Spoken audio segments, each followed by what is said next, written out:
Welcome back, fellow explorers. It's great to have you with us, and thank you for honoring us with your time. We have a lot of good stuff today, talking about a subject called pure experience.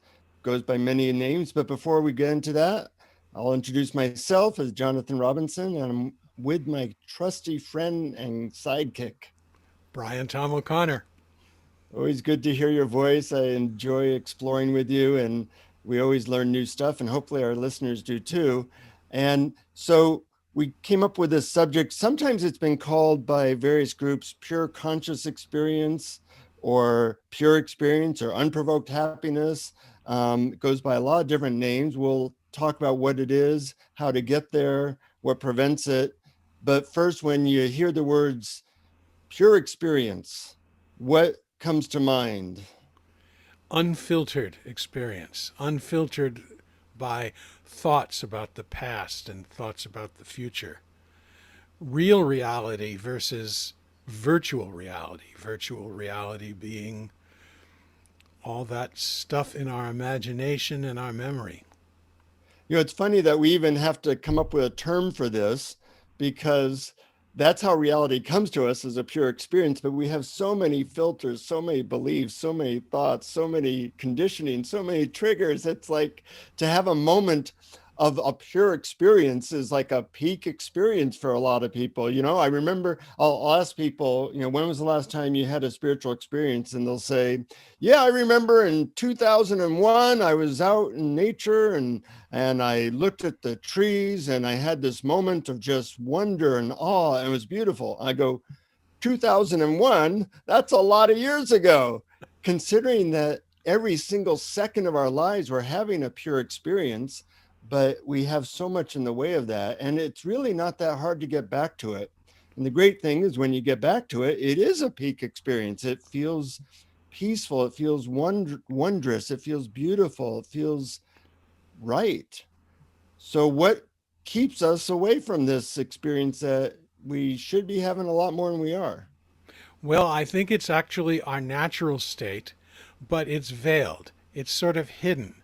And it's hidden by what I think of as the twin curtains, the curtain of the past and the curtain of the future. Thoughts about the past, memories, ruminations, imagining about the future, how you might want it to be. And when you part those curtains of thought, pure experiencing is simply what is there and what has already always been there. I will agree with you, and add something to that, which is that I think besides the past and the future and thoughts, there's our conceptual filters. So our conceptual filters are very strong. For example, let's say a woman is really wanting to have a baby, and she's in labor. She's experiencing a tremendous amount of pain, but it can be actually experienced as joy, because the conceptual filter is an absolute yes. Whereas if, say, someone did not want to have a baby and they're experiencing, labor pains, the experience is very different. So we have all these, like, almost glasses or lenses we're wearing on our face that filter everything, and may not even have to do with the past or future. It might just be a belief that rain is bad, and it's raining. So, you're experiencing that rain as unpleasant, whereas somebody who loves the rain experiences it like, and might be in wonder and awe about it. So it becomes very subtle, all these different filters. That's why a lot of people might not have had a pure experience for decades. Well, I'm glad you mentioned that. And maybe we should say there's three curtains, although it's hard to sort of imagine, like I always imagined a stage with the two curtains parting. So, what would it look like with three? Oh, two going side to side and one going from the bottom up. And Exactly. that's the conceptual filter. Although you could argue that our concepts of good and bad and like and dislike are based on past and future as well, what we didn't want or did like in the past and what we don't want to happen in the future. But I think that that's very important that you raise that, because it the filter of categorization and language and naming things is also a veil that covers up pure experiencing. I have nothing against science or botanists or anything, but when you look at a tree and a plant and you're trying to assign the Latin names to all the different plants and trees that you see, you're not purely experiencing nature. When you're simply letting the light come to your eyes and feeling the breeze on your skin and looking at it without naming, without concepts, without words, that's pure experiencing. Absolutely. And you know what a lot of people do, because they've tasted of this sometime in their life, they had the best pizza, or they were walking in the most beautiful place in Yosemite, and they had this experience of overwhelming beauty and awe, of letting go of some of those filters and being fully in the moment, experiencing. But then we think, oh, well, it's being in Yosemite that's going to do it, or it's the perfect pizza, which is going to do it, or the perfect sunrise in Fiji as I am sitting in the ocean on my surfboard. And we get very busy trying to recreate these experiences in the outer world, and not realize that it's really something that can happen as you're crossing a busy street in downtown LA if you know the right method. And my former teacher used to talk about this in terms of what he called the two colors of pale pink and fake fuchsia. You know, pale pink, if you look at it and you can appreciate the slight pink in it and just kind of open to it, it's a beautiful color. But we're no longer able to tap into these subtleties and just purely experience. So we need like fake fuchsia, like the brightest pink possible, for us to feel like, yeah, oh, that's a nice color. That's right. We need somehow extreme experiences, but we don't realize that we can experience it in the everyday. And as a matter of fact, it's our idea that we need a particular experience, or we want to recreate one we had in the past, or we want to create one that we imagine in the future will happen to us. Those are the veils that we've been talking about to pure experience. And it's simply, it can be anything we notice. It can be anything we can see. It can be anything that comes in through the senses. I call it now, here, this. Now, period, here, period, this. I like I that. hear what's happening now. It's all just this. And I think we're going to talk about methods to trip over this experience. And there's a lot of methods. And I think one of the foundations of our podcast is throw out a lot of great techniques, a lot of great ideas, find the ones that work for you, and just use those. So, one person might say, oh, you gotta, taste this. This will do it for you. Or another person will say, you gotta try this meditation technique. But it's really kind of a trial and error. And one of the things that I liked in preparing for this podcast is I had to ask myself, how have I tripped over this experience in the past? And when have I tripped over it? And what was it like? Because just remembering that state of consciousness can help. You remember, oh, I was in nature and my body relaxed and I let go of everything. And then I was thinking, I really got into the detail of a leaf. I don't know if you've ever done this, but leaves are amazing. They, you know, I mean, there's a trillion of them, so we don't think of them as so amazing. But if you've ever really looked at one and get into the detail of anything, some people do it through wine. They drink a little bit of wine and they're into the subtleties so much that it's a pure experience for a moment before then label it, oh, that's a little bit dry with overtones of oak, and then they're out of it. Right. But I think one way is to really relax your mind, body, and go into the details of anything until you kind of lose all sense of yourself into the content of your senses. Yeah, that's very good technique. That often goes by the name of pure conscious experience.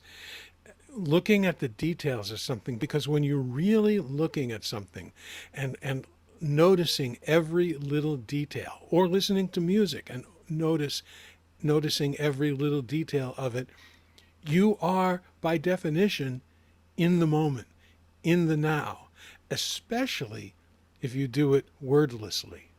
Yeah, I like that addition, and I love your technique of wordlessness. Which, well, I can't say the word, so but whatever that word would be, yes, Wordlessness? wordlessness. Thank you. Um, and what I like about that technique, I like any technique that I can do in 5 seconds. And I think of it like, I'm looking around, I'm looking at the computer, I'm looking at you, and then I think, well, let's see if I can view this wordlessly. And it's like turning a channel on a dial, from I'm looking at a computer to I'm just taking in my sense impressions. And it is like a different world when you get it down pretty well. I like that, and that is a way into the direct experience, the pure experience.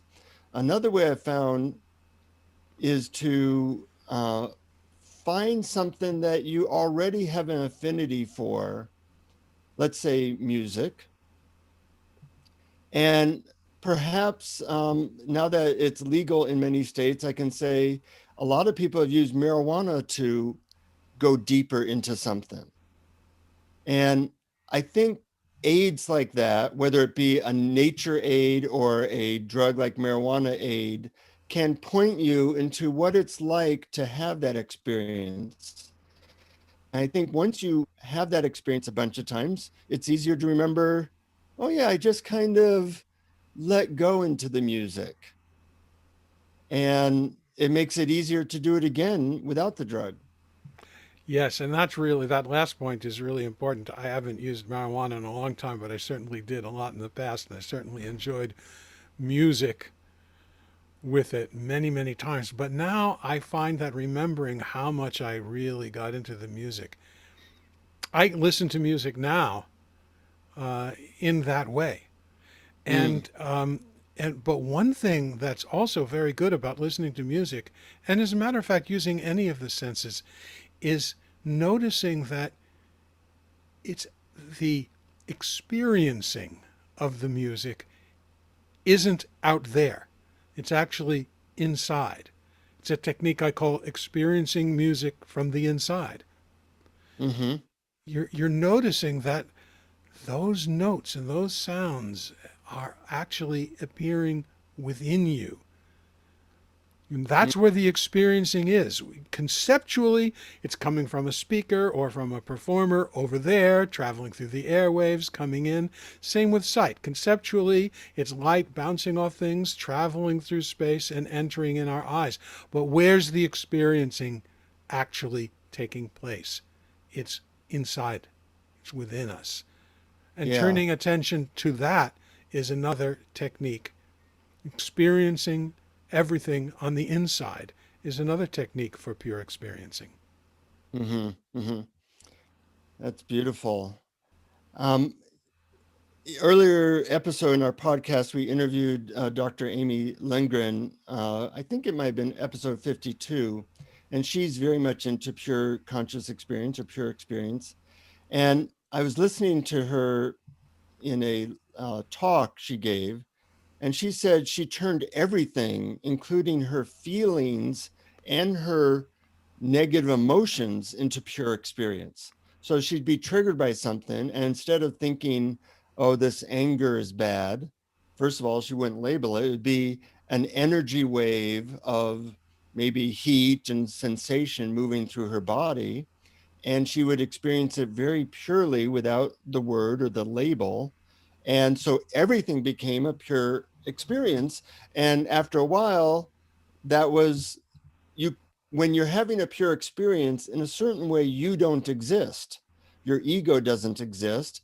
It literally melts into the experience. So she entered a non-dual state permanently by doing this first with, nature, and then with music, and then with anything going on in her body, until she transitioned to a whole new state of consciousness.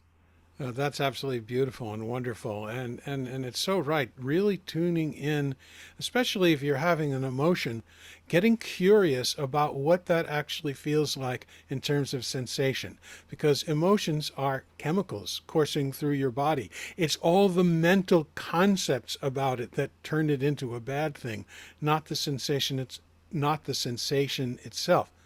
Focus, get curious, look at it, see what it feels like, what its shape is, what its color is, what its temperature is, but trying to do it wordlessly.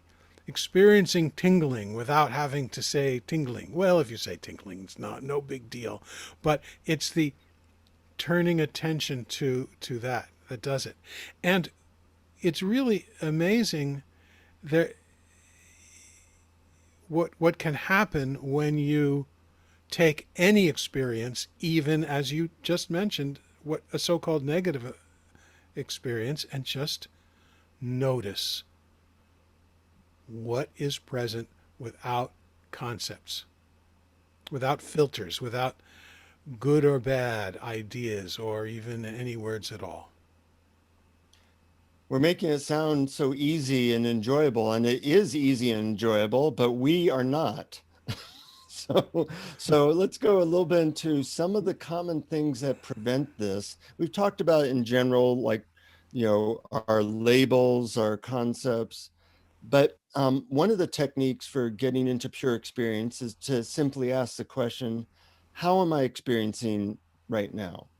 And to see that you're not, there is something in the way, some belief. Like, for example, a common belief I have is there's like an overlay of, this isn't it. You know what I mean? Like, this, whatever we're doing now isn't quite what I'm trying to get to. But people who have pure experience, or people who are totally awakened, their mantra really is, this is it. This is it exactly as it is. Me um, moving to do the dishes is as good as it gets. That's like the perfect moment to have a pure experience. And the very subtle concept of, this isn't it, is like a sea that I'm living in, and I have to recognize it before I can let it go. And so one of my pure conscious experience mantra is, this is it right now. Yes, I really couldn't have said it better. That's so wise. This is it right now. And then there's other beliefs that you can get, that I'm not sure that that's the only belief that everybody has, but I think different people have different subtle, very subtle things going on in the background that are filters. And when you start to see that, they can start to melt away. Absolutely. And when you mention beliefs, there are two categories of beliefs that there are two sentences that if you simply do not believe these sentences, if you simply see them as totally false, you can have pure conscious experience. And those two sentences are, this shouldn't be happening, and something else should be happening. Mm-hmm. Mm-hmm. Right. It's almost like we don't really commit to this moment. And in fact, I was reading somebody describing how to get to pure conscious experience. I want to read it because I really liked how he put it. He said, commit totally to your sense field, this rich and vibrant and colorful volume of human experience, which includes your thoughts and your body and even your memory and sensual lusciousness. Really be with that all day long, whenever you can remember to. Be obsessive about this, but in a lighthearted, adventurous way, rather than a drudgery sort of way. Drudgery won't help at all. Inspiration and anything you can do to be inspired does help. I and he's talking about his experience. I listened to my favorite music on fantastic headphones, ate my favorite foods and relished them. Really paid attention when watching my favorite movies. Really enjoyed the feel of driving down the road with my hand on the wheel, my foot on the gas, and the wind in my rapidly vanishing hair. Really listening to myself when I played guitar. Really listening to people and looking at them when they talked. Really listening to the sound of my own voice when I spoke, really feeling what it felt to be a feeling, to have a feeling inside my body. Recommit again and again and again and again and again. Make it a way of life. It is your life. You might as well be there for it. Isn't that a beautiful description? That is absolutely wonderful. And listeners, rewind 30 seconds, 60 seconds, and listen to that again. That was so great. Uh, What a great description. Beautiful. but sometimes poetry can point you in that direction. We have gone so far from pure experience that sometimes listening to poetry or good lyrics, a lyric that really touches me is by Todd Agnew. It says, I can see the majesty, he's talking to God, I can see the majesty you have made as I gaze into the eyes of your creatures. I can feel the wind you breathe onto my face, and I'm amazed at the wonder of it all. And I think that lens maybe of wonder or curiosity or just sensual lusciousness is pointing us in that direction. Absolutely. And poetry for me too can often do that. Walt Whitman, really. And a lot of arts. It reminds me of painting. Now, I really love abstract art. A lot of people don't, and if you don't take to abstract art, you can ignore this part. But I love going to museums and galleries and looking at abstract art. And I look at the details of how, it's not a representation of something I can name. It's not a tree, it's not a house, it's paint on canvas, but in particular shapes with particular blends of colors and many, many different colors, and looking at how they blend into each other, and maybe there's a splatter here and a spot there, but it really can be just beautiful without naming it, without a conceptual idea of what they represent. And then I'll go outside after the museum and I'll look at a sidewalk. Normally you would think of that as something dirty, and I look at it and I see, oh my God, those amazing, beautiful shapes and blendings of colors are there too. And I look at some, wall on a construction site that had a bunch of billboards that were all torn down, and I see this incredible beauty there. And it was looking at art that sort of triggered it and got my eye adjusted to looking at beauty in a different way, not as in, oh, this is a successful image of a thing. No, this is just simple form and shape, and as such, it's beautiful.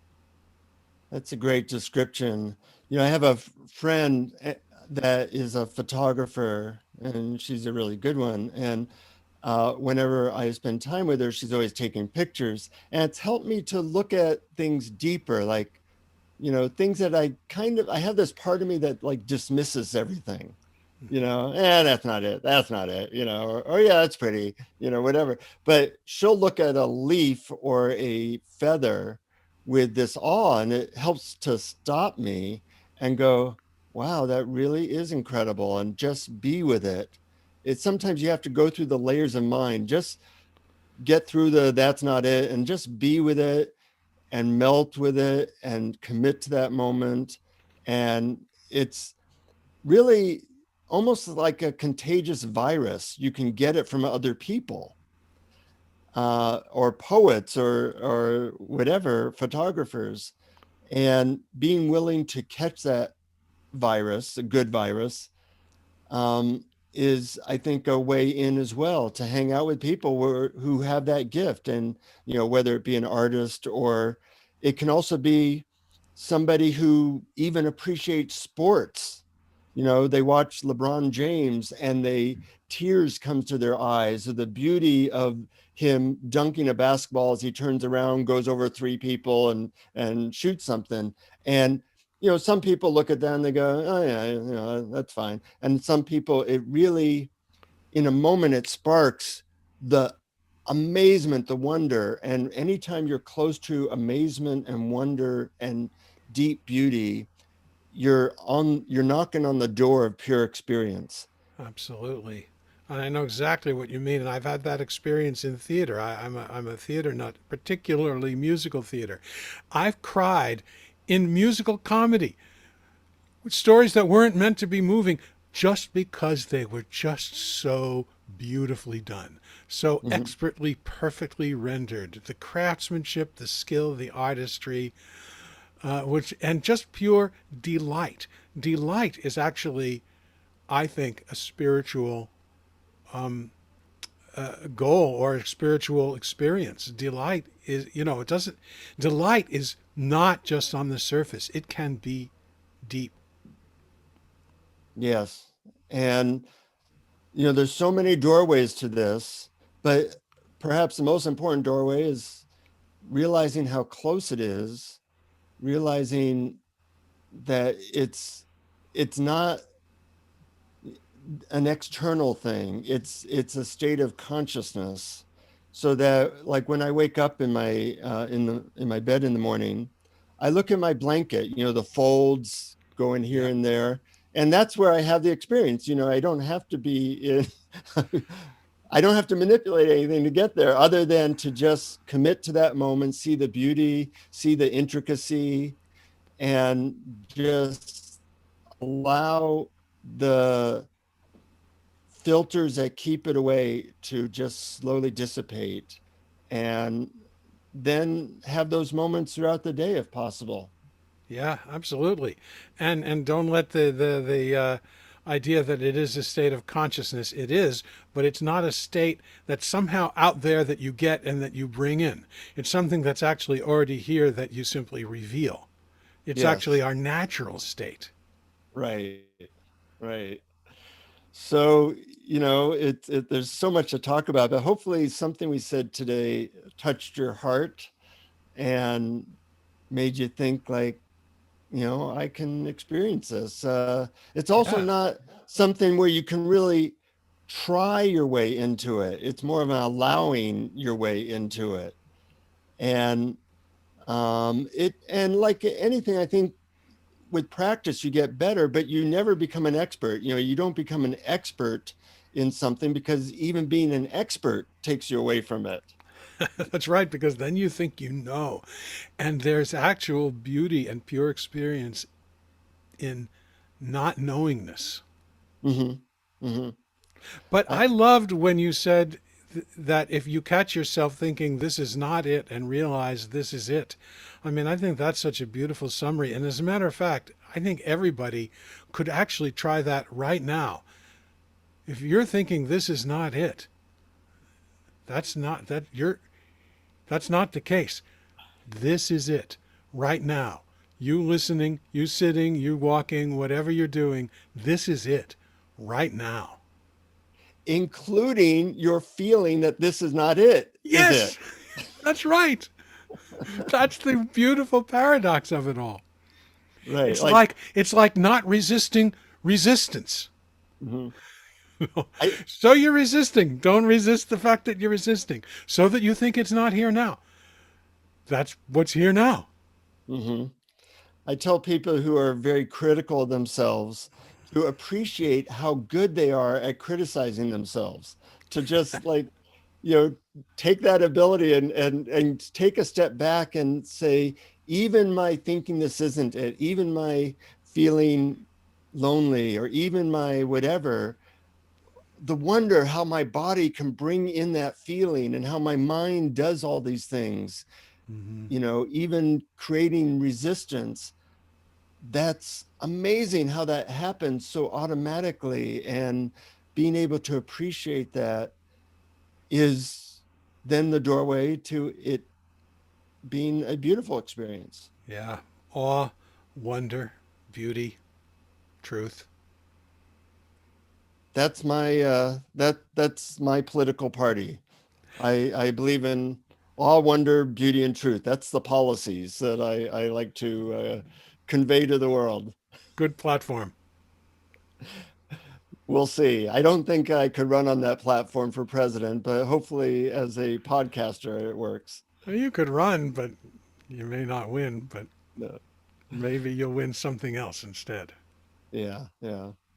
So I think we nailed that subject to the extent that you can nail that subject. Any last words about before we do a guided No, I meditation? think you're right. I think we nailed that subject. So we And, can. hopefully you take these podcasts, you share them with people, because, if your friends and family are aware of this idea, surrounding yourself with people talking about these ideas and saying, hey, how are you doing with your pure experience?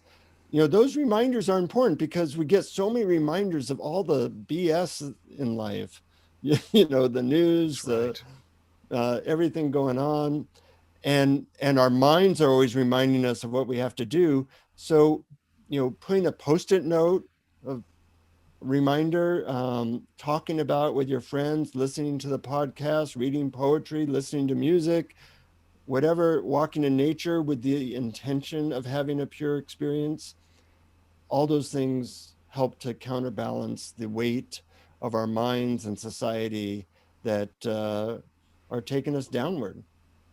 Yep. But to take us upward, we have a man named BrianTomO'Connor who's going to lead us in a meditation.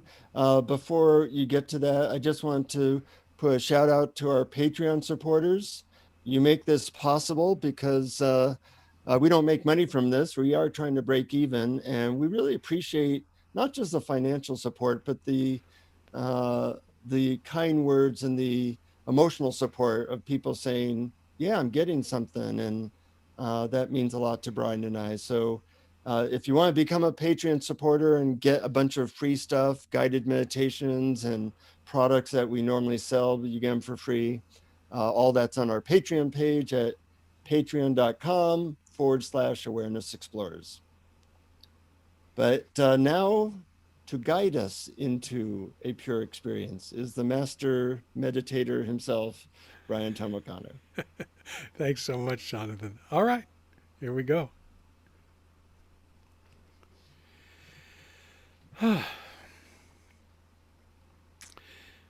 First, as always, take an easy, deep breath.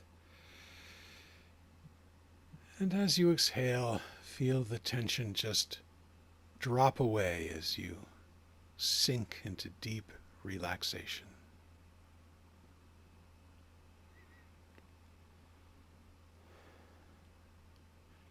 In a little while, I'm going to ask you to open your eyes and pick something beautiful or pleasing to look at. If you're listening or watching on YouTube, I have an image of a painting by Monet on the screen. If not, pause the recording for a moment and pick an object. It could be a plant or a flower or a picture on the wall or an attractive book cover or album cover or simply some nice fabric or an attractive piece of furniture. Really, anything will do as long as you enjoy looking at it. But first, let me tell you what this meditation is about. This meditation is about direct experience, what I sometimes call real reality as opposed to virtual reality. So, what is direct experience? It's everything that is perceived in the current moment through the senses without the filters of thought, concepts, memories, comparisons, or even words. What is not direct experience? Anything that's remembered, imagined, conceptualized, or verbalized. So we're talking about real reality as opposed to virtual reality. Virtual reality includes daydreaming, fantasizing, mulling over, most automatic thinking. All mulling over the past is virtual reality. It's not what's present here and now. All imagining of the future is virtual reality. It's not what's present here and now. Here's some flags to help you notice you're in virtual reality instead of direct experience. You're remembering a past event. You're imagining how the future might be. You're thinking about the last thought you had. You're ignoring your senses. You're trying to change your present experience. You can experience anything directly, anything that comes into your field of vision, any sounds that are within hearing, any body sensations that arise, anything felt through your senses.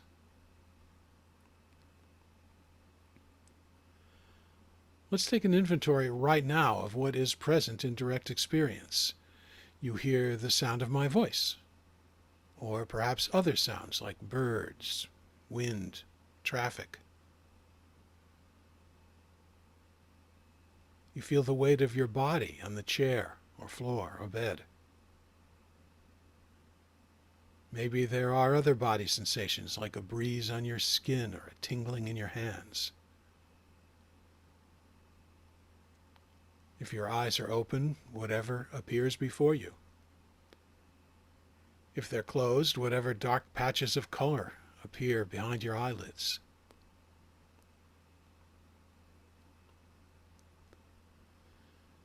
Ask yourself, what am I experiencing right now without the filter of words to describe it?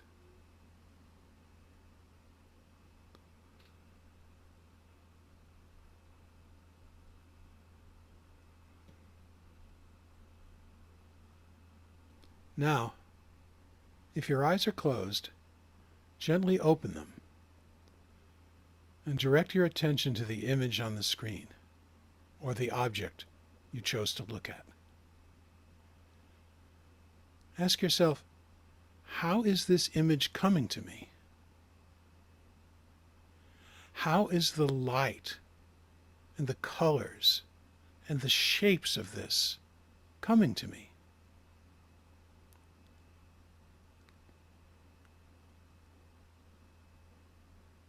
When we look at an object, usually think of our attention going out to the object.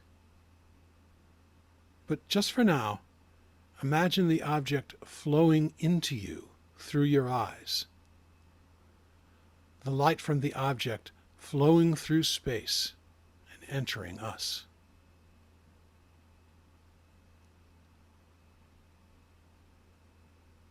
See if you can look without the filter of thought.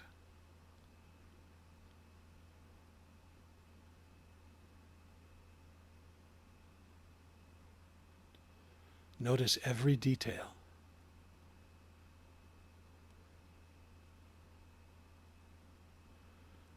Notice it without labeling any of it with words.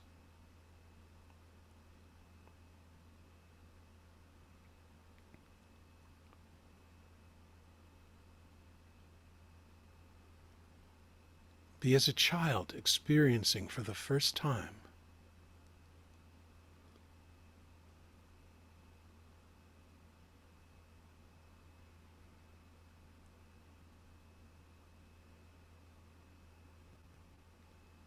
Notice that sights appear and sounds are heard without you actively seeing or hearing.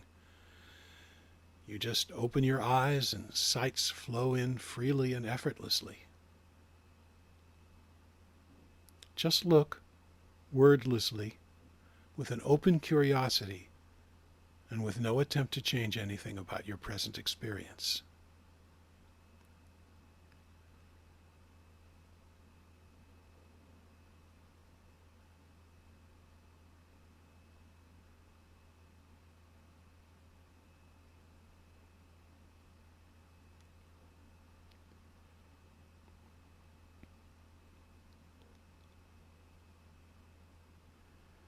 If you like, you can do this again later with music that you love to listen to.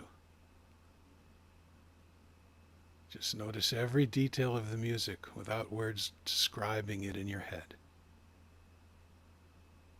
Just notice that sounds are heard without you actively hearing. Sounds flow in freely and effortlessly through your ears and are experienced inside you. Just as the colors and shapes of what you're looking at are flowing into you, and the experiencing of them is happening within you, within that clear, choiceless field of awareness.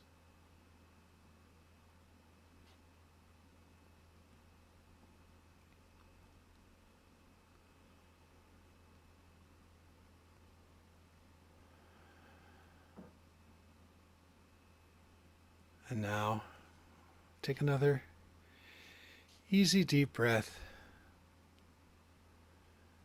and let's rejoin Jonathan.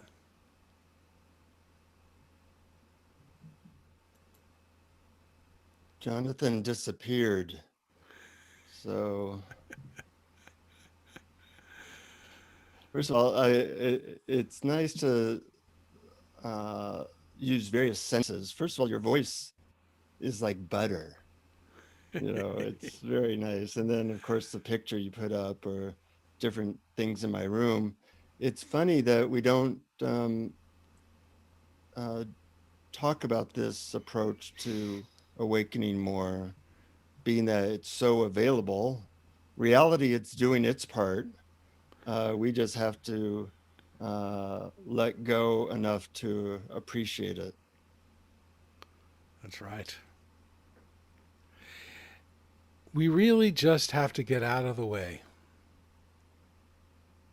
And Yep.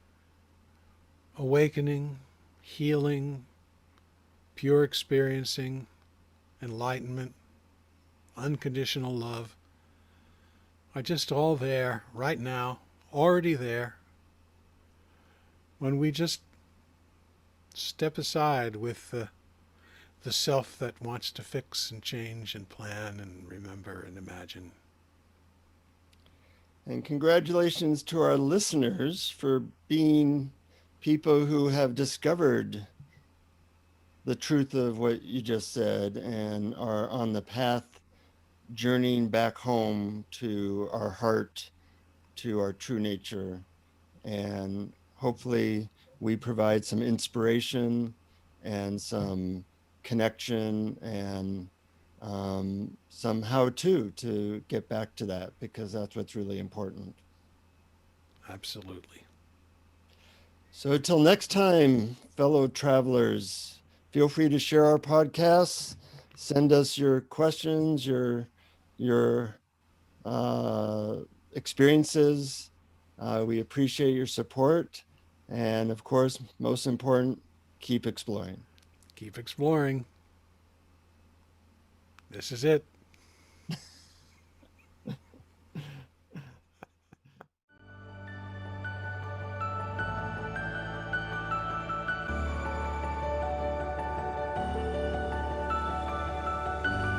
Thank you for listening to Awareness Explorers. To learn more, you can check out our website at awarenessexplorers.com. Please subscribe to our podcast on your favorite podcast app. We'd love it if you would post a review. And please share our link on Facebook and with family and friends, because knowing yourself as awareness is the greatest gift you can give yourself or someone you love.